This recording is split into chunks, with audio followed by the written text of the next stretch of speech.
আজ বানিয়েছিলাম বাড়িতেই একদম দোকানের মতোই মাছের কাটলেট। আর আমি এটা বানিয়েছিলাম কাতলা মাছ দিয়ে। এটা খেতেও খুব ভালো হয় আর করাটাও খুব সহজ। তো আমি প্রথমে মাছগুলোকে ভালো করে ধুয়ে গরম জলে নুন আর হলুদ দিয়ে সেদ্ধ করতে দিয়েছিলাম।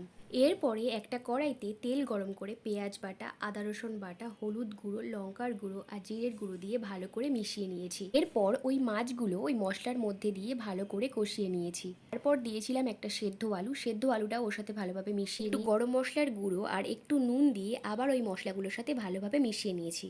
তারপর 3টে ডিমকে একটু নুন দিয়ে ফেটিয়ে রেখেছি।